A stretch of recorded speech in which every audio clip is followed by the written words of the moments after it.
Express ವಿಶೇಷ ಬುಲೆಟಿನ್ಗೆ ಸ್ವಾಗತ. ನಾನು ಸುಕನ್ಯಾ. ಬೆಳಗ್ಗೆ 178 ಆಗಿದೆ, ಸಂಜೆ 70 ಕೇಸ್ಗಳು ದಾಖಲಾಗಿದೆ. ಇವತ್ತು ಒಂದೇ ದಿವಸ ದಾಖಲೆಯ 248 ಸೋಂಕಿತರು ಪತ್ತೆಯಾಗಿದ್ದಾರೆ. ಇನ್ನು ಈ ಸಂದರ್ಭದಲ್ಲಿ ಕೊರೋನಾ ವಿಚಾರವಾಗಿ ಎಲ್ಲೆಲ್ಲ ಏನೇನು ಬೆಳವಣಿಗೆ ನಡೆಯಿತು ಅನ್ನೋದಂತಹ ಕಂಪ್ಲೀಟ್ ಮಾಹಿತಿಯನ್ನು ಕೊಡ್ತೀವಿ. ರಾಜ್ಯದಲ್ಲಿ ಕೊರೋನಾ ಕುಲುಮೆಗೆ ಕೆಂಡವಾದ ಕರ್ನಾಟಕ. ರಾಜ್ಯದಲ್ಲಿ ಇವತ್ತು ಪತ್ತೆಯಾದ ಸೋಂಕಿತರು ಎಷ್ಟು ಗೊತ್ತಾ? ಕರುನಾಡಿಗೆ ಮರಾಠರ ನಾಡಿಗೆ ಮುಳುವಾಗಿದ್ದು ಹೇಗೆ? ಕ್ವಾರಂಟೈನ್ನಿಂದ ಬಂದವರಿಗೂ ಕೂಡ ಸೋಂಕು ತಗುಲಿದ್ಯಾಕೆ? ಯಾದಗಿರಿ ರಾಯಚೂರಿನ ಸೋಂಕಿನ ಸುಂಟರಗಾಳಿಗೆ ಕಾರಣ ಏನು? ಇವೆಲ್ಲವನ್ನ ತೋರಿಸ್ತೀವಿ ಕೊರೋನಾ ಕೇಸಸ್ ಎಕ್ಸ್‌ಪ್ರೆಸ್‌ನಲ್ಲಿ.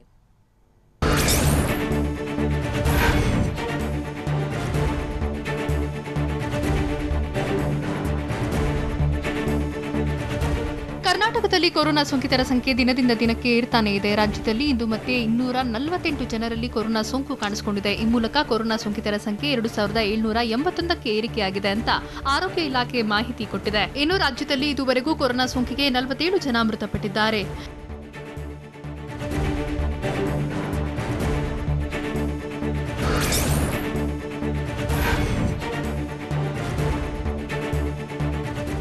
ರಾಜ್ಯದಲ್ಲಿ ಇವತ್ತು ಒಂದೇ ದಿನ 248 ಜನರಿಗೆ ಕೊರೋನಾ ಸೋಂಕು ಇರೋದು ದೃಢವಾಗಿದೆ. ಇಂದು ರಾಯಚೂರಿನಲ್ಲಿ ಅತಿ ಹೆಚ್ಚು ಕೇಸ್ ದಾಖಲಾಗಿದ್ದು 61 ಜನರಿಗೆ ಸೋಂಕು ತಗುಲಿದೆ.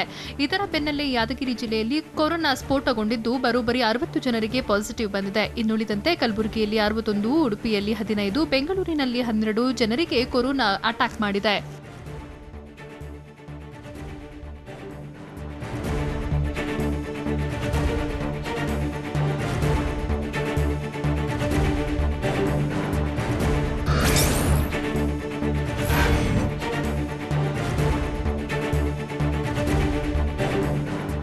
ರಾಯಚೂರು ಜಿಲ್ಲೆಯಲ್ಲಿ ಕೊರೋನಾ ಮಹಾಮಾರಿ ಅಟ್ಟಹಾಸ ಮುಂದುವರೆದಿದೆ. ರಾಯಚೂರು ಜಿಲ್ಲೆಯಲ್ಲಿ ಇವತ್ತು 61 ಜನರಿಗೆ ಕೊರೋನಾ ಅಟ್ಯಾಕ್ ಮಾಡಿದೆ.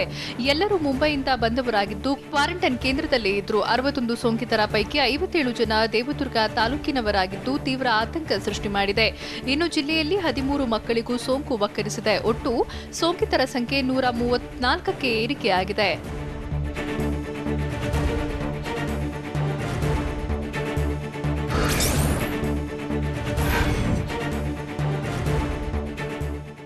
ಇಂದು ಯಾದಗಿರಿ ಜಿಲ್ಲೆಯಲ್ಲಿ 60 ಜನರಿಗೆ ಕೊರೋನಾ ಅಟ್ಯಾಕ್ ಮಾಡಿದೆ. ಈ ಮೂಲಕ ಜಿಲ್ಲೆಯಲ್ಲಿ ಕೊರೋನಾ ಸೋಂಕಿತರ ಸಂಖ್ಯೆ 223ಕ್ಕೆ ಏರಿಕೆಯಾಗಿದೆ.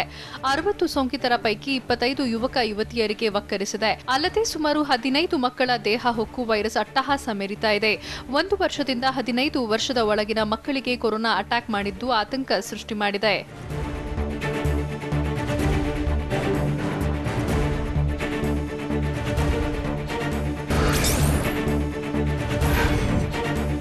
ಕಲಬುರಗಿ ಜಿಲ್ಲೆಯಲ್ಲಿ ಇವತ್ತು ಮತ್ತೆ 61 ಜನರಿಗೆ ಕೊರೋನಾ ಸೋಂಕು ಇರುವುದು ಪತ್ತೆಯಾಗಿದೆ. ಈ ಮೂಲಕ ಜಿಲ್ಲೆಯಲ್ಲಿ ಕೊರೋನಾ ಸೋಂಕಿತರ ಸಂಖ್ಯೆ 251ಕ್ಕೆ ಏರಿಕೆಯಾಗಿದೆ. ಇಂದು 4 ಮಕ್ಕಳು ಸೇರಿದಂತೆ 61 ಜನರಿಗೆ ಮಹಾಮಾರಿ ವೈರಸ್ ವಕ್ಕರಿಸಿದೆ. ಮಹಾರಾಷ್ಟ್ರದಿಂದ ಜಿಲ್ಲೆಗೆ ಬಂದಿದ್ದ ಕಾರ್ಮಿಕರಲ್ಲೇ ಕೊರೋನಾ ಸೋಂಕು ಕಾಣಿಸಿಕೊಂಡಿದೆ. ಜಿಲ್ಲೆಯ ಚಿತ್ತಾಪುರ, ಅಫ್ಜಲ್ಪುರ ಹಾಗೂ ಕಲಬುರಗಿ ತಾಲೂಕಿನ ಜನರಿಗೆ ಕೊರೋನಾ ಇರುವುದು ದೃಢವಾಗಿದೆ.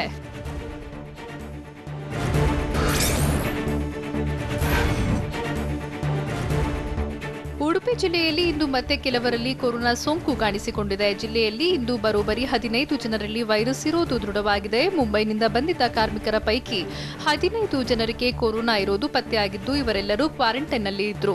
ಇನ್ನು ಮುಂಬೈನಿಂದ ಬಂದಿದ್ದ 8 ವರ್ಷದ ಸೋಂಕಿತ ಬಾಲಕನ ಜೊತೆಗಿದ್ದ ತಾಯಿಗೂ ಕೊರೋನಾ ಸೋಂಕು ತಗುಲಿದೆ. 8 ವರ್ಷದ ಹೆಣ್ಣು ಮಗು ಆಸ್ಪತ್ರೆಯಲ್ಲಿ ಚಿಕಿತ್ಸೆ ಪಡೆಯುತ್ತಿತ್ತು. ಈ ವೇಳೆ ಜೊತೆಗಿದ್ದ ತಾಯಿಗೂ ಸೋಂಕು ತಗುಲಿದೆ.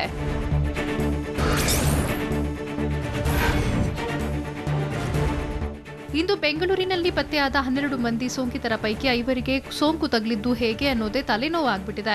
5 ಜನರಿಗೆ ಸೋಂಕು ತಗುಲಿರೋ ಮೂಲ ಇನ್ನೂ ಪತ್ತೆ ಆಗಿಲ್ಲ ಅಂತ ಆರೋಗ್ಯ ಇಲಾಖೆ ಮಾಹಿತಿ ಕೊಟ್ಟಿದೆ.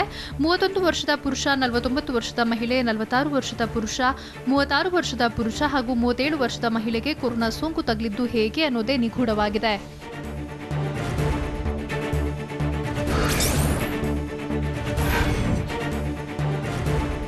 ರಾಜ್ಯದಲ್ಲಿ ಕೊರೋನಾ ಸೋಂಕು ಹರಡುತ್ತಲೇ ಇದ್ದು ವ್ಯಕ್ತಿಯಿಂದ ವ್ಯಕ್ತಿಗೆ ತಗುಲುತ್ತಿದೆ. ಚಿಕ್ಕಬಳ್ಳಾಪುರದಲ್ಲಿ ಇಂದು ಮತ್ತೆ 4ರಲ್ಲಿ ಸೋಂಕು ಕಾಣಿಸಿಕೊಂಡಿದ್ದು ಪೊಲೀಸ್ ಪೇದೆಯನ್ನು ಸೋಂಕು ಕಾಡ್ತಾ ಇದೆ. ಮತ್ತೊಂದು ಕಡೆ ಬೆಣ್ಣೆನಗರಿ, ದಾವಣಗೆರೆ ಜಿಲ್ಲೆಯಲ್ಲೂ ಇವತ್ತು 4ರಿಗೆ ಕೊರೋನಾ ಸೋಂಕು ತಗುಲಿದೆ. ಸೋಂಕಿತರ ಸಂಪರ್ಕದಲ್ಲಿದ್ದ 2ರಿಗೆ ಸೋಂಕು ವಕ್ಕರಿಸಿದೆ.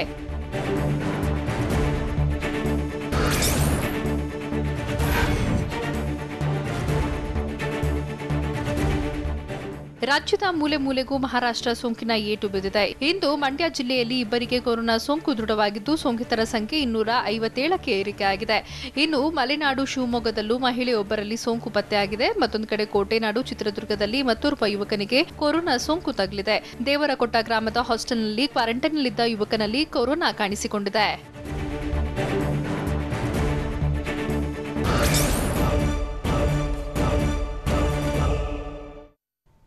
ಕೊರೋನಾ ವಾರ್ಫೀಲ್ಡ್ನಲ್ಲಿದ್ದ ಪೊಲೀಸರಿಗೂ ಕೂಡ ಹೆಚ್ಚಿದ ಟೆನ್ಷನ್. ಇಡೀ ಪೊಲೀಸ್ ಕ್ವಾರ್ಟರ್ಸ್ ಸೀಲ್ ಡೌನ್ ಆಗಿದ್ದು ಯಾಕೆ? ಗಡಿ ಭಾಗದಲ್ಲಿ ಹೇಗಿದೆ ಕೊರೋನಾ ಕಟ್ಟೆಚ್ಚರ? ಹಾಟ್ಸ್ಪಾಟ್ಗಳಲ್ಲಿನ ಜನಜೀವನ ಹೇಗಿದೆ? ಹೀಗೆ ಹಾಟ್ಸ್ಪಾಟ್ ಪ್ರದೇಶಗಳ ಇಂಚಿಂಚು ಮಾಹಿತಿಯನ್ನು ನೋಡೋಣ corona hotspot ಎಕ್ಸ್‌ಪ್ರೆಸ್‌ನಲ್ಲಿ.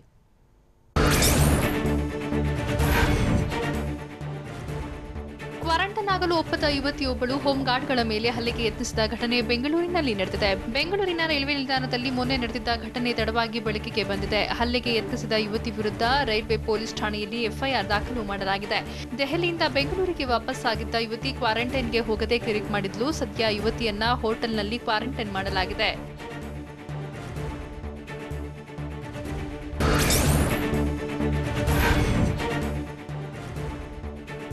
Deadly virus corona Chikkaballapur ಜನರ ನಿದ್ದೆಗೆಡಿಸ್ತಾ ಇದೆ. ಚಿಕ್ಕಬಳ್ಳಾಪುರದಲ್ಲಿ ಇವತ್ತು 4 ಕೊರೋನಾ ದೃಢವಾಗಿದ್ದು 31 ವರ್ಷದ ಪೊಲೀಸ್ ಕಾನ್ಸ್ಟೇಬಲ್ಗೂ ವೈರಸ್ ವಕ್ಕರಿಸಿದೆ. ಎಸ್ಪಿ ಕಚೇರಿ ಪೊಲೀಸ್ ಕಂಟ್ರೋಲ್ ರೂಂನಲ್ಲಿ ಪೇದೆ ಕರ್ತವ್ಯ ನಿರ್ವಹಿಸ್ತಾ ಇದ್ರು. ಹೀಗಾಗಿ ಕಾನ್ಸ್ಟೇಬಲ್ ಕುಟುಂಬ ಇದ್ದ ಕ್ವಾರ್ಟರ್ ಸೀಲ್ ಡೌನ್ ಮಾಡಲಾಗಿದೆ. ಅಲ್ಲದೆ ದೇವಸ್ಥಾನದ ಮ್ಯಾನೇಜರ್ ಆಗಿರುವ 51 ವರ್ಷದ ವ್ಯಕ್ತಿ ಹಾಗೂ 60 ವರ್ಷದ ಮತ್ತೊಬ್ಬ ವ್ಯಕ್ತಿಗೂ ಕೊರೋನಾ ಪಾಸಿಟಿವ್ ಬಂದಿದೆ.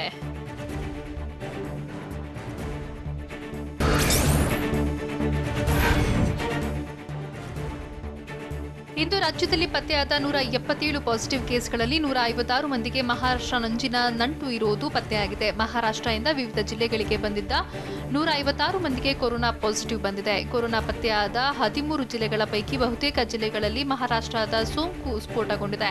ರಾಯಚೂರು, ಯಾದಗಿರಿ ಹಾಗೂ ಕಲಬುರಗಿಯಲ್ಲಿ ಮುಂಬೈ ವೈರಸ್ ಭಾರೀ ಆತಂಕ ಸೃಷ್ಟಿ ಮಾಡಿದೆ.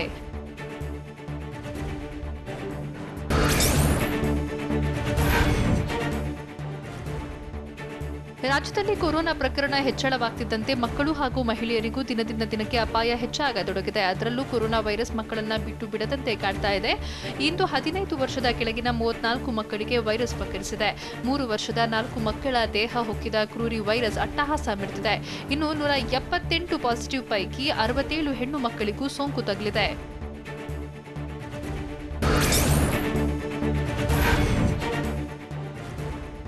ರಾಜ್ಯದ ಕೊರೋನಾ ಹಾಟ್ಸ್ಪಾಟ್ ಆಗಿರೋ ಕಲಬುರಗಿಯಲ್ಲಿ ಸೋಂಕು ಹರಡೋ ವೇಗ ಹೆಚ್ಚಾಗಿದ್ದು ತೀವ್ರ ಭೀತಿಗೆ ಕಾರಣವಾಗಿದೆ. ಕಳೆದ ಮಾರ್ಚ್ 10ರಂದು ಜಿಲ್ಲೆಯಲ್ಲಿ ಮೊದಲ ಪ್ರಕರಣ ಪತ್ತೆಯಾಗಿತ್ತು. ಈ ವೇಳೆ 100 ಪಾಸಿಟಿವ್ ಕೇಸ್ ಪತ್ತೆಯಾಗೋಕೆ 67 ದಿನ ಸಮಯ ಹಿಡಿದಿತ್ತು. ಆದರೆ ಕೇವಲ 12 ದಿನದಲ್ಲಿ ಸೋಂಕಿತರ ಸಂಖ್ಯೆ 200ರ ಗಡಿ ದಾಟಿರುವುದು ಆರೋಗ್ಯ ಇಲಾಖೆ ಅಧಿಕಾರಿಗಳ ನಿದ್ದೆಗೆಡಿಸಿದೆ.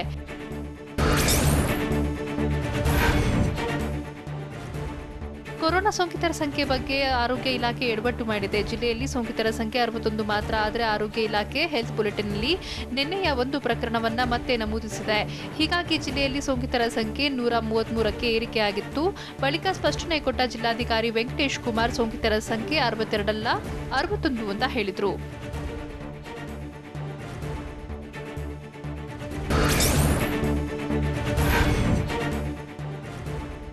ಮಹಾಮಾರಿ ಕೊರೋನಾ ಸೋಂಕು ದೇವನಹಳ್ಳಿಗೂ ಎಂಟ್ರಿ ಕೊಟ್ಟಿದೆ. ವಾಂತಿ ಭೇದಿ ಅಂತ ಆಸ್ಪತ್ರೆಗೆ ಬಂದಿದ್ದ ವ್ಯಕ್ತಿಗೆ ಟೆಸ್ಟ್ ಮಾಡಿದಾಗ ಕೊರೋನಾ ಸೋಂಕು ಇರೋದು ಪತ್ತೆಯಾಗಿದೆ. ಸೋಂಕಿತ ವ್ಯಕ್ತಿ ದೇವನಹಳ್ಳಿಯ ಮಾನಸ ಆಸ್ಪತ್ರೆಗೆ ಬಂದು 2 ದಿನ ಚಿಕಿತ್ಸೆ ಪಡೆದಿದ್ದ. ಹೀಗಾಗಿ ಆಸ್ಪತ್ರೆ ಸಿಬ್ಬಂದಿ ಮತ್ತು ತಾಲೂಕಿನ ಜನರಿಗೆ ಆತಂಕ ಹೆಚ್ಚಾಗಿದೆ. ಕೆಆರ್ ಮಾರ್ಕೆಟ್ಗೆ ಹೋಗಿ ಬರ್ತಿದ್ದ ಹಿನ್ನೆಲೆ ಸೋಂಕು ಹರಡಿರೋ ಸಾಧ್ಯತೆ ಇದೆ.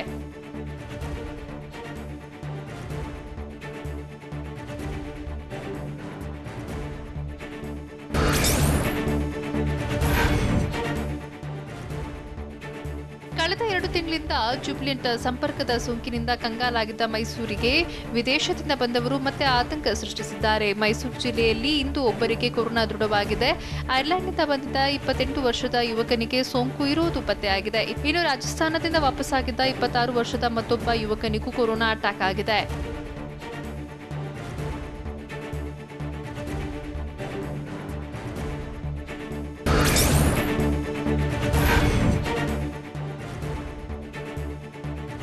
ಕೊರೋನಾ ಸೋಂಕಿನಿಂದ ಗುಣಮುಖವಾದ ಕುಟುಂಬಕ್ಕೆ ಸ್ಥಳೀಯರೇ ಬಹಿಷ್ಕಾರ ಹಾಕಿರೋ ಘಟನೆ ಕೊಪ್ಪಳದಲ್ಲಿ ನಡೆದಿದೆ. ಆಸ್ಪತ್ರೆಯಿಂದ ಡಿಸ್ಚಾರ್ಜ್ ಆದವರನ್ನ ಮನೆಯೊಳಗೆ ಬಿಟ್ಟುಕೊಳ್ಳೋಕೆ ಮನೆ ಮಾಲೀಕ ನಿರಾಕರಿಸಿದ್ದಾರೆ. ಅಲ್ಲದೆ ಮನೆಯ ಸುತ್ತಮುತ್ತಲಿನ ಜನರು ಕೂಡ ವಿರೋಧ ವ್ಯಕ್ತಪಡಿಸಿದ್ದಾರೆ. ಹೀಗಾಗಿ ಆಸ್ಪತ್ರೆಯಿಂದ ರಿಲೀಸ್ ಆದವರು ಮನೆಗೆ ತೆರಳೋಕೆ ಹಿಂದೇಟು ಹಾಕ್ತಿದ್ದಾರೆ.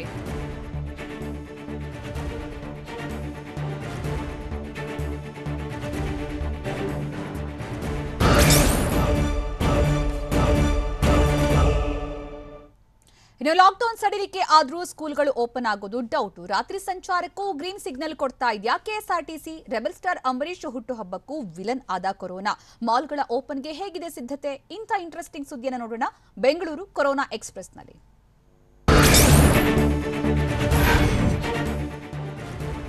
ಜೂನ್ 1ರಿಂದ ಲಾಕ್ಡೌನ್ ಸಡಿಲಿಕೆ ಆದರೆ ಬಸ್ ಸಂಚಾರದ ಸಮಯ ಮಿತಿ ಬದಲಾವಣೆ ಆಗಲಿದೆ. ನೈಟ್ ಜರ್ನಿಯನ್ನು ಶುರು ಮಾಡೋಕೆ ಕೆಎಸ್ಆರ್ಟಿಸಿ ನಿರ್ಧರಿಸಿದೆ. ಹೇಗೆ ಕಾರ್ಯಾಚರಣೆ ಮಾಡಬೇಕು ಅನ್ನೋದ್ರ ಬಗ್ಗೆ ಈಗಾಗಲೇ ಮೆಜೆಸ್ಟಿಕ್ ವಿಭಾಗೀಯ ನಿಯಂತ್ರಣ ಅಧಿಕಾರಿಗಳ ಸಾರಥ್ಯದಲ್ಲಿ ರೂಪರೇಷೆ ರೆಡಿಯಾಗ್ತಾ ಇದೆ. ಸದ್ಯ ಬೆಳಗ್ಗೆಯಿಂದ ಸಂಜೆವರೆಗೂ ಮಾತ್ರ ಬಸ್ ಸಂಚಾರಕ್ಕೆ ವ್ಯವಸ್ಥೆ ಮಾಡಲಾಗಿತ್ತು.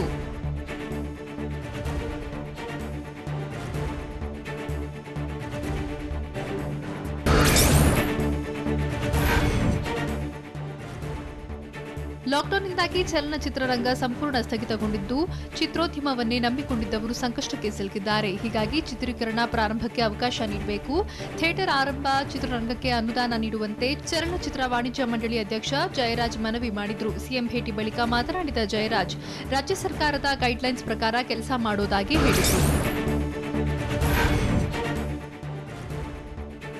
ಇಂದು ಕನ್ನಡ ಚಿತ್ರರಂಗದ ರೆಬಲ್ ಸ್ಟಾರ್ ದಿವಂಗತ ನಟ ಅಂಬರೀಶ್ ಅವರ ಹುಟ್ಟುಹಬ್ಬ. ಹೀಗಾಗಿ ಪತ್ನಿ ಸುಮಲತಾ ಅಂಬಿ ಸ್ಮಾರಕಕ್ಕೆ ಬಂದು ಪೂಜೆ ಸಲ್ಲಿಸಿದ್ರು. ಇದೇ ವೇಳೆ ಪುತ್ರ ಅಭಿಷೇಕ್ ಅವರ ಬ್ಯಾಡ್ ಬ್ಯಾನರ್ ಸಿನಿಮಾದ ಪೋಸ್ಟರ್ ರಿಲೀಸ್ ಮಾಡಿದ್ರು. ಈ ವೇಳೆ ಮಾತನಾಡಿದ ಸುಮಲತಾ, ಕೊರೋನಾ ಭೀತಿಯಿಂದಾಗಿ ಅನಿವಾರ್ಯವಾಗಿ ಅಭಿಮಾನಿಗಳು ಸೇರೋಕೆ ಸಾಧ್ಯವಾಗಲಿಲ್ಲ ಅಂತ ಹೇಳಿದ್ರು.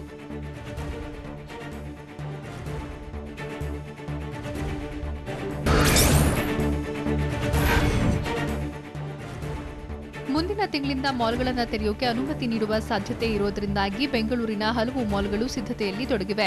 ಅನುಮತಿ ಸಿಕ್ಕರೆ ಹೇಗಿರಬೇಕು ಅಂತ ಸ್ವತಃ ಮಾಲ್ನವರೇ ಮಾರ್ಗಸೂಚಿಗಳನ್ನು ಅಳವಡಿಸಿಕೊಂಡಿದ್ದಾರೆ. ಎಂಟ್ರೆನ್ಸ್ನಲ್ಲಿ ಟೆಂಪರೇಚರ್ ಚೆಕಿಂಗ್, ಸ್ಯಾನಿಟೈಸರ್ ವ್ಯವಸ್ಥೆ, ಫುಲ್ ಬಾಡಿ ಸ್ಕ್ಯಾನಿಂಗ್ಗೆ ವ್ಯವಸ್ಥೆ ಮಾಡಲಾಗ್ತಿದೆ.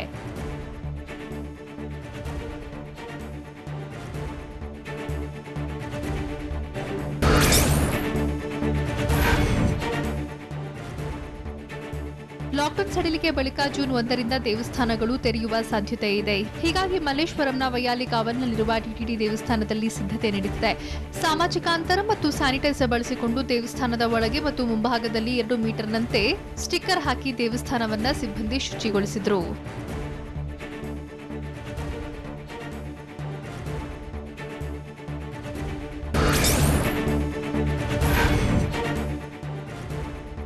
ಕೊರೋನಾ ಭೀತಿಯಿಂದಾಗಿ ಮುಂದೆ ಶ್ರೀಕೃಷ್ಣನ ದರ್ಶನ ವಿಭಿನ್ನವಾಗಿರುತ್ತೆ ಅಂತ ಇಸ್ಕಾನ್ ದೇವಸ್ಥಾನದ ವಕ್ತಾರ ನವೀನ ನೀರದ ದಾಸ್ ಹೇಳಿದ್ದಾರೆ. ದೇವಸ್ಥಾನ ತೆರೆದರೆ ಆರೋಗ್ಯ ಇಲಾಖೆ ನೀಡುವ ಸೂಚನೆಯನ್ನ ಫಾಲೋ ಮಾಡ್ತೀವಿ, ಆದರೆ ಕೊರೋನಾ ಮುಗಿಯೋವರೆಗೂ ಕೃಷ್ಣನ ದರ್ಶನ ವಿಭಿನ್ನವಾಗಿರುತ್ತೆ. 1 ಗಂಟೆಗೆ ಇಷ್ಟು ಜನ ಅಂತ ಭಕ್ತರಿಗೆ ಮಾತ್ರ ಪ್ರವೇಶದ ವ್ಯವಸ್ಥೆ ಮಾಡ್ತೀವಿ. ಈಗಾಗಲೇ ಭಕ್ತರು ಆನ್ಲೈನ್ ಮೂಲಕ ಕೃಷ್ಣನ ದರ್ಶನ ಪಡಿತಾ ಇದ್ದಾರೆ ಅಂತ ಹೇಳಿದ್ರು.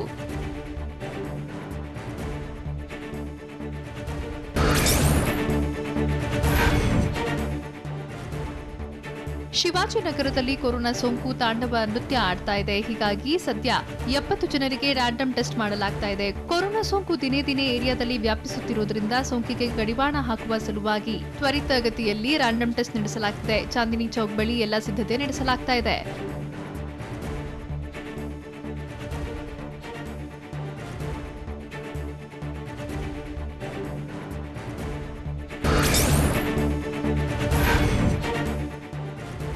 ಕೊರೋನಾ ಲಾಕ್ಡೌನ್ನಿಂದಾಗಿ ಬಿಬಿಎಂಪಿ ಆಹಾರದ ಕಿಟ್ಗಳನ್ನು ನೀಡ್ತಾ ಇದೆ. ಆದರೆ ಈ ಕಿಟ್ನಲ್ಲಿ ಬರೀ ಕಲ್ಲು ಮಣ್ಣು ತುಂಬಿರುತ್ತೆ ಅಂತ ಜನ ಆರೋಪಿಸಿದ್ದಾರೆ. ಸಗಾಯಿಪುರ ವಾರ್ಡ್ನಲ್ಲಿ ಬಡವರಿಗೆ ಅಕ್ಕಿ, ಬೇಳೆ, ಸಕ್ಕರೆ ಸೇರಿ ದಿನಸಿ ಕಿಟ್ಗಳನ್ನು ನೀಡಿದ್ರು. ಆದರೆ ಕೊಟ್ಟಿರುವ ಪದಾರ್ಥದಲ್ಲಿ ಕಲ್ಲು ಮಣ್ಣಿದೆ. ಹೀಗಾಗಿ ಸಿಟ್ಟಿಗೆದ್ದ ವಾರ್ಡ್ನ ಜನತೆ ಬಿಬಿಎಂಪಿ ಕಚೇರಿ ಮುಂದೆ ಜಮಾಯಿಸಿದ್ರು. ಆಹಾರದ ಕಿಟ್ ಅನ್ನ ರಸ್ತೆಗೆ ಚೆಲ್ಲಿ ಪ್ರತಿಭಟನೆ ನಡೆಸಿದ್ರು.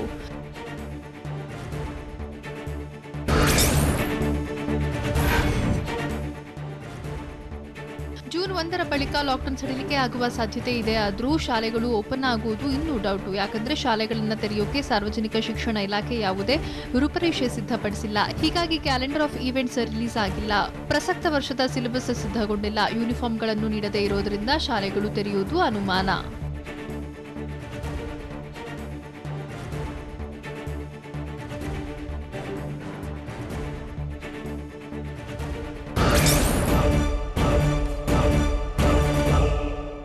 ಪೊಲೀಸ್ ಕುಟುಂಬಕ್ಕೆ ಧೈರ್ಯ ತುಂಬಿದ ಎಸ್ಪಿ.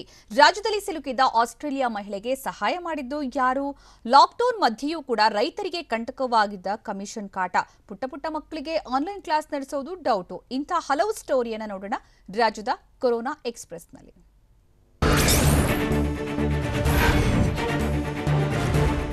ಚಿಕ್ಕಬಳ್ಳಾಪುರದಲ್ಲಿ ಕಾನ್ಸ್ಟೇಬಲ್ಗೆ ಕೊರೋನಾ ಸೋಂಕು ದೃಢವಾದ ಬೆನ್ನಲ್ಲೇ ಕ್ವಾರ್ಟರ್ಸ್ನಲ್ಲಿ ಆತಂಕ ಶುರುವಾಗಿದೆ. ಇಡೀ ಏರಿಯಾವನ್ನ ಸೀಲ್ ಡೌನ್ ಮಾಡಲಾಗಿದೆ. ಕ್ವಾರ್ಟರ್ಸ್ನಲ್ಲಿ ಜನರಿಗೆ ಧೈರ್ಯ ತುಂಬುವ ಸಲುವಾಗಿ ಸ್ಥಳಕ್ಕೆ ಭೇಟಿ ಕೊಟ್ಟ ಚಿಕ್ಕಬಳ್ಳಾಪುರ ಎಸ್ಪಿ ಜಿಕೆ ಮಿಥುನ್ ಸಿಬ್ಬಂದಿ ಮತ್ತು ಕುಟುಂಬಸ್ಥರಿಗೆ ಧೈರ್ಯ ತುಂಬಿದ್ರು. ಎಲ್ಲರಿಗೂ ಹಣ್ಣು ಹಂಪಲು ನೀಡಿದ ಬಳಿಕ ಕೋವಿಡ್ ಪರೀಕ್ಷೆ ನಡೆಸುವಂತೆ ಆರೋಗ್ಯ ಅಧಿಕಾರಿಗಳಿಗೆ ಎಸ್ಪಿ ಸೂಚಿಸಿದರು.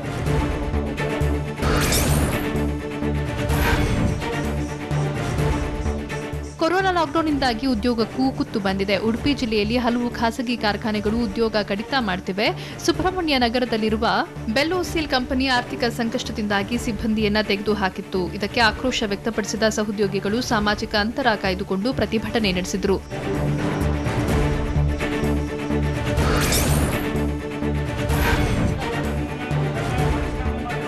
ಲಾಕ್ಡೌನ್ನಿಂದಾಗಿ ರಾಜ್ಯದ ಜನತೆ ಸಂಕಷ್ಟಕ್ಕೆ ಸಿಲುಕಿದ್ದಾರೆ. ಆದರೆ ಇಂಥ ಟೈಮಲ್ಲಿ ಮನೆ, ಕಟ್ಟಡ ಕಂದಾಯ ಹೆಚ್ಚಳ ಮಾಡಲಾಗಿದೆ. ಇದಕ್ಕೆ ಆಕ್ರೋಶ ಹೊರಹಾಕಿದ ಕಾಂಗ್ರೆಸ್ ಪಾಲಿಕೆ ಸದಸ್ಯರು ದಾವಣಗೆರೆ ಪಾಲಿಕೆ ಎದುರು ಪ್ರತಿಭಟನೆ ನಡೆಸಿದರು. ಕೊರೋನಾ ಸಂಕಷ್ಟದ ಸಮಯದಲ್ಲಿ ಕಂದಾಯ ಹೆಚ್ಚಳ ಬೇಡ, ಹಳೆ ತರದಂತೆ ಕಂದಾಯ ನಿಗದಿಗೆ ಆಗ್ರಹಿಸಿದರು.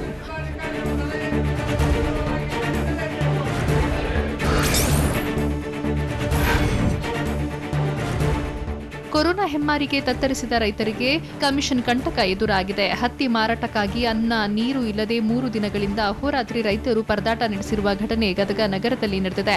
ಹತ್ತಿ ಖರೀದಿ ಕೇಂದ್ರದಲ್ಲಿ ರೈತರ ಸುಲಿಗೆ ಮಾಡಲಾಗ್ತಾ ಇದೆ. 3,000 ಹಣ ಕೊಟ್ರೆ ಖರೀದಿ ಇಲ್ಲ ಅಂದ್ರೆ ಕ್ವಾಲಿಟಿ ಸರಿ ಇಲ್ಲ ಅಂತ ರಿಜೆಕ್ಟ್ ಮಾಡ್ತಿದ್ದು ಟ್ರ್ಯಾಕ್ಟರ್ ಸಮೇತ ರೈತರು ಟಿಸಿ ಕಚೇರಿಗೆ ಆಗಮಿಸಿ ಆಕ್ರೋಶ ಹೊರಹಾಕಿದ್ರು.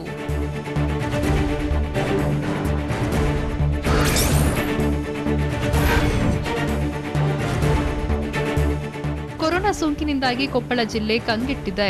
ಇದರ ಮಧ್ಯೆ 2 ಸೋಂಕಿತರು ಗುಣಮುಖರಾಗಿ ಡಿಸ್ಚಾರ್ಜ್ ಆಗಿದ್ದು ನಿರಾಳತೆ ತಂದಿದೆ.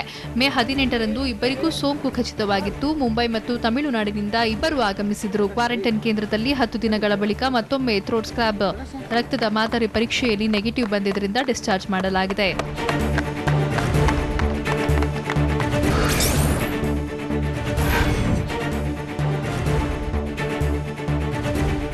ಶಿವಮೊಗ್ಗ ನಗರದಲ್ಲಿ ಕೊರೋನಾ ವೈರಸ್ ರಣಕ್ಕೆ ಹಾಕ್ತಿದ್ರು. ನಮ್ಮ ಜನ ಮಾತ್ರ ಇನ್ನೂ ಬುದ್ಧಿ ಕಲಿತಂತೆ ಕಾಣ್ತಾ ಇಲ್ಲ. ಆರ್ಟಿಒ ಕಚೇರಿ ಎದುರು ಜನ ಜಾತ್ರೆಯೇ ನೆರೆದಿತ್ತು. ಲಾಕ್ಡೌನ್ ಸಡಿಲಿಕೆ ಬೆನ್ನಲ್ಲೇ ಕಚೇರಿ ತೆರೆದಿದ್ದು ಜನಜಂಗುಳಿ ಜೋರಾಗಿದೆ. ವಿವಿಧ ಕೆಲಸಕ್ಕೆ ಹೆಚ್ಚಿನ ಸಂಖ್ಯೆಯಲ್ಲಿ ಜನ ಜಮಾಯಿಸಿದ್ದು ಜನರನ್ನ ನಿಯಂತ್ರಿಸೋಕೆ ಕಚೇರಿ ಸಿಬ್ಬಂದಿ ಹರಸಾಹಸ ಪಡುವಂತಾಗಿದೆ.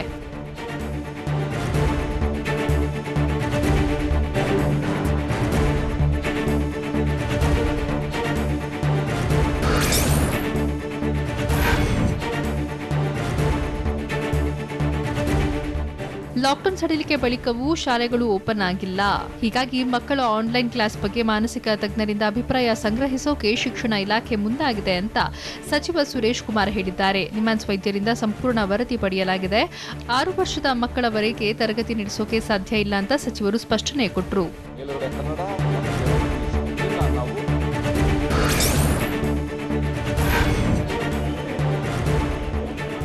ಲಾಕ್ಡೌನ್ನಿಂದಾಗಿ ಸಂಕಷ್ಟಕ್ಕೆ ಸಿಲುಕಿದ್ದ ಮಹಿಳೆಗೆ ನೆರವಿನ ಹಸ್ತ ಚಾಚಲಾಗಿದೆ. ಯೋಗ ಕಲಿಯೋಕೆ ಆಸ್ಟ್ರೇಲಿಯಾದಿಂದ ಧಾರವಾಡಕ್ಕೆ ಆಗಮಿಸಿದ್ದ ನೈಶಾ ಲಾಕ್ಡೌನ್ನಿಂದಾಗಿ ಸ್ವದೇಶಕ್ಕೆ ಮರಳೋಕೆ ಸಾಧ್ಯವಾಗಿರಲಿಲ್ಲ. ನಿನ್ನೆ ಡಿಸಿಯನ್ನ ಭೇಟಿ ಮಾಡಿ ನೆರವು ನೀಡುವಂತೆ ಮನವಿ ಮಾಡಿದ್ರು. ಹೀಗಾಗಿ ನೈಸಾ ಸ್ವದೇಶಕ್ಕೆ ತೆರಳೋಕೆ ಧಾರವಾಡದ ಎಸ್ಪಿ ಸಹಾಯ ಮಾಡಿದ್ದಾರೆ.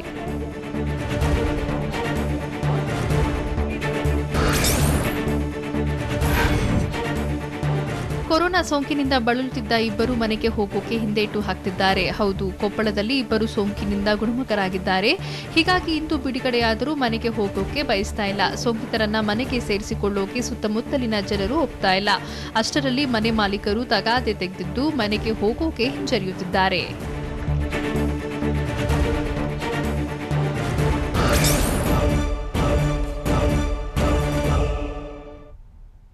ಲಾಕ್ಡೌನ್ ಮುಂದುವರಿಕೆ ಚರ್ಚೆ ನಡೆಸಿದ್ರ ಪ್ರಧಾನಿ ಮೋದಿ ಮತ್ತು ಅಮಿತ್ ಶಾ. ಮಧುಮೇಹಿಗಳ ಪಾಲಿಗೆ ಮುಳುವಾಗ್ತಿರೋದು ಹೇಗೆ ಕೊರೋನಾ? ರೈಲಲ್ಲಿ 60 ವರ್ಷ ಮೇಲ್ಪಟ್ಟವರು ಪ್ರಯಾಣ ಮಾಡೋದಕ್ಕೆ ಅವಕಾಶ ಇಲ್ವಾ? ಹೇಗಿದೆ ಖಾದಿ ಮಾಸ್ಕ್ ಅಭಿಯಾನ? ದೇಶದ ವಿವಿಧ ರಾಜ್ಯಗಳ ಕುತೂಹಲಕಾರಿ ಸುದ್ದಿಯನ್ನ ನೋಡೋಣ ನ್ಯಾಷನಲ್ ಕೊರೋನಾ ಎಕ್ಸ್‌ಪ್ರೆಸ್‌ನಲ್ಲಿ. ಕೊರೋನಾ ಲಾಕ್ಡೌನ್ ಮೇ 31ಕ್ಕೆ ಅಂತ್ಯವಾಗ್ತಿದೆ. ಹೀಗಾಗಿ ಲಾಕ್ಡೌನ್ ಮುಂದುವರಿಸಬೇಕೇ ಬೇಡವೇ ಅನ್ನೋದರ ಬಗ್ಗೆ ಚರ್ಚೆ ನಡೆಸಲಾಗ್ತಿದೆ. ಹೀಗಾಗಿ ಕೆಲ ರಾಜ್ಯಗಳ ಸಿಎಂಗಳ ಜೊತೆಗೆ ಸಭೆ ನಡೆಸಿದ ಅಮಿತ್ ಶಾ ಬಳಿಕ ಪ್ರಧಾನಮಂತ್ರಿ ನರೇಂದ್ರ ಮೋದಿ ಅವರನ್ನ ಭೇಟಿಯಾಗಿ ಮಾತುಕತೆ ನಡೆಸಿದ್ರು. ನಾಳೆ ಲಾಕ್ಡೌನ್ ಮುಂದುವರಿಕೆ ಬಗ್ಗೆ ಮತ್ತೊಮ್ಮೆ ಸಭೆ ನಡೆಸಿ ಅಂತಿಮ ತೀರ್ಮಾನ ತೆಗೆದುಕೊಳ್ಳುವ ಸಾಧ್ಯತೆ ಇದೆ.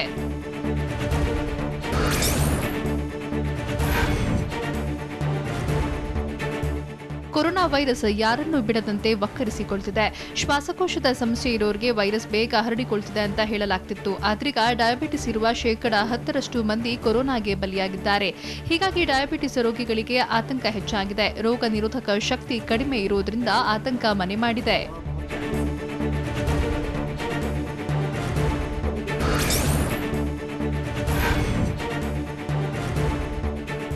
ಕೊರೋನಾ ಸೋಂಕು ಹರಡುವ ಭೀತಿಯಲ್ಲಿ ಮಕ್ಕಳು ಮತ್ತು ವೃದ್ಧರ ಓಡಾಟಕ್ಕೆ ಬ್ರೇಕ್ ಹಾಕಲಾಗಿದೆ.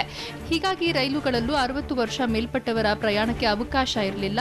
ಅಗತ್ಯ ಇದ್ರೆ ಮಾತ್ರ ಪ್ರಯಾಣ ಮಾಡುವಂತೆ ರೈಲ್ವೆ ಸಚಿವ ಪಿಯೂಷ್ ಗೋಯಲ್ ಮನವಿ ಮಾಡಿದ್ದಾರೆ. ಅನಾರೋಗ್ಯ ಪೀಡಿತರು ರೈಲು ಸಂಚಾರ ಮಾಡುವುದನ್ನು ಕಡಿಮೆ ಮಾಡಿ 60 ವರ್ಷ ಮೇಲ್ಪಟ್ಟವರು ಓಡಾಡಲೇಬೇಡಿ ಅಂತ ಹೇಳಿದ್ದಾರೆ.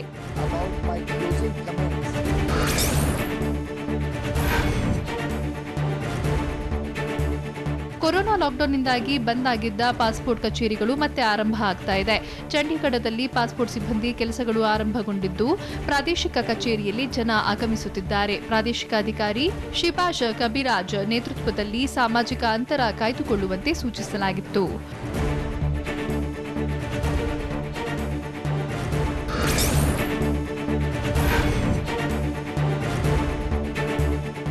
ಕೊರೋನಾ ಲಾಕ್ಡೌನ್ನಿಂದಾಗಿ ಗ್ರಾಮೀಣ ಪ್ರದೇಶಗಳ ಜನರು ಸಂಕಷ್ಟಕ್ಕೆ ಸಿಲುಕಿದ್ದಾರೆ. ಅತ್ತ ಕೆಲಸವೂ ಇಲ್ಲದೆ ಇತ್ತ ಸಂಪಾದನೆಯೂ ಇಲ್ಲದೆ ತುತ್ತು ಅನ್ನಕ್ಕೂ ಪರದಾಡ್ತಿದ್ದಾರೆ. ಇದರ ಮಧ್ಯೆ ಸರ್ಕಾರ ಉಚಿತವಾಗಿ ನೀಡಬೇಕಿದ್ದ ರೇಷನ್ ಗ್ರಾಮೀಣ ಜನರ ಕೈ ಸೇರ್ತಿಲ್ಲ. ಇದರಿಂದ ಆಕ್ರೋಶಗೊಂಡ ಮಹಿಳೆಯರು ಮಹಾರಾಷ್ಟ್ರದ ಔರಂಗಾಬಾದ್ನ ಡಿಸಿ ಕಚೇರಿ ಎದುರು ಪ್ರತಿಭಟನೆ ನಡೆಸಿದರು.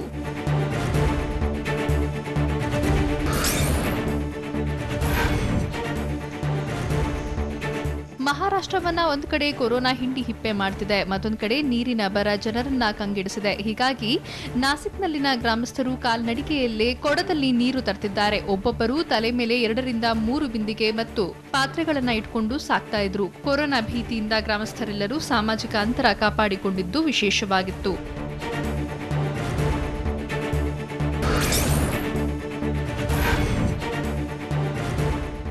ಲಾಕ್ಡೌನ್ ಸಡಿಲಿಕೆ ಮಾಡಿದ ಬೆನ್ನಲ್ಲೇ ದೇಶದಾದ್ಯಂತ ವಲಸೆ ಕಾರ್ಮಿಕರು ಶ್ರಮಿಕ ರೈಲಿನ ಮೂಲಕ ಊರಿಗೆ ತೆರಳುತ್ತಿದ್ದಾರೆ. ಉತ್ತರ ಪ್ರದೇಶದ ಮೊರ್ದಾಬಾದ್ನ ರೈಲ್ವೆ ನಿಲ್ದಾಣದಲ್ಲಿ ಮಹಿಳಾ ಪ್ರಯಾಣಿಕರಿಗೆ ರೈಲ್ವೆ ಇಲಾಖೆಯ ಮಹಿಳಾ ಸಿಬ್ಬಂದಿ ಸ್ಯಾನಿಟರಿ ಪ್ಯಾಡ್ಗಳನ್ನು ನೀಡುವ ಮೂಲಕ ಸಹಾಯ ಮಾಡಿದ್ರು. ಕೊರೋನಾ ಸೋಂಕು ಹರಡದಂತೆ ಸಾಮಾಜಿಕ ಅಂತರ ಕಾಯ್ದುಕೊಳ್ಳುವ ಬಗ್ಗೆ ರೈಲು ಪ್ರಯಾಣಿಕರಿಗೆ ಮನವಿ ಮಾಡಿಕೊಟ್ರು.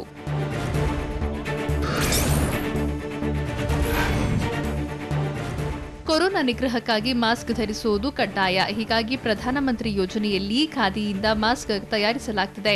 ಜಮ್ಮು ಕಾಶ್ಮೀರದ ಶ್ರೀನಗರದಲ್ಲಿ ಖಾದಿ ಬಟ್ಟೆಯಿಂದ ಮಾಸ್ಕ್ಗಳನ್ನು ತಯಾರಿಸುತ್ತಿದ್ದು ಹಲವು ಯುವಕರ ಕೈಗೆ ಉದ್ಯೋಗ ಸಿಕ್ಕಂತಾಗಿದೆ. ಸಣ್ಣ ಕೈಗಾರಿಕೆ ಮೂಲಕ ಯುವಕರಿಗೆ ಕೆಲಸ ನೀಡಲಾಗ್ತಾ ಇದೆ.